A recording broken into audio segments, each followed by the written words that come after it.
ഇന്ത്യയുടെ സൂര്യനിരീക്ഷണ പേടകം ആദിത്യ-L1 ലക്ഷ്യസ്ഥാനത്തെത്തി. പ്രധാനമന്ത്രി നരേന്ദ്രമോദിയാണ് വിജയവാർത്ത ലോകത്തെ അറിയിച്ചത്.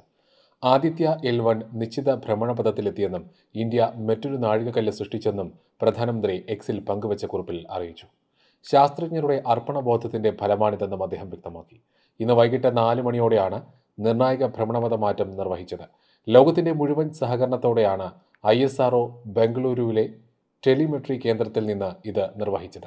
ചന്ദ്രയാൻ 3 വിജയകരമാക്കിയതിന് പിന്നാലെയാണ് ISRO ഇന്ത്യയുടെ ആദ്യ സോളാർ സ്പേസ് ഒബ്സർവേറ്ററി ദൗത്യമായ ആദിത്യ-L1 സെപ്റ്റംബർ 2 വിജയകരമായി വിക്ഷേപിച്ചത്. ലഗ്രാഞ്ച് പോയിന്റ് ലക്ഷ്യമാക്കി വിക്ഷേപിച്ച പേടകം 125 ദിവസം നീണ്ട യാത്രയ്ക്കൊടുവിൽ ജനുവരി 6 ലഗ്രാഞ്ച് പോയിന്റിലെത്തി. സൂര്യന്റെ ബാഹ്യഭാഗത്തെ താപവ്യതിയാനം, ബഹിരാകാശ കാലാവസ്ഥ എന്നിവയുടെ പഠനമാണ് പ്രധാന ലക്ഷ്യങ്ങളെങ്കിലും സൂര്യന്റെ സങ്കീർണമായ പ്രവർത്തനങ്ങളെ അനാവരണം ചെയ്യാനും സൗരയുദ്ധത്തെക്കുറിച്ച് സുപ്രധാന വിവരങ്ങൾ ലഭ്യമാക്കാനും ദൗത്യത്തിന് സാധിക്കുമെന്നാണ് ശാസ്ത്രലോകത്തിന്റെ പ്രതീക്ഷ.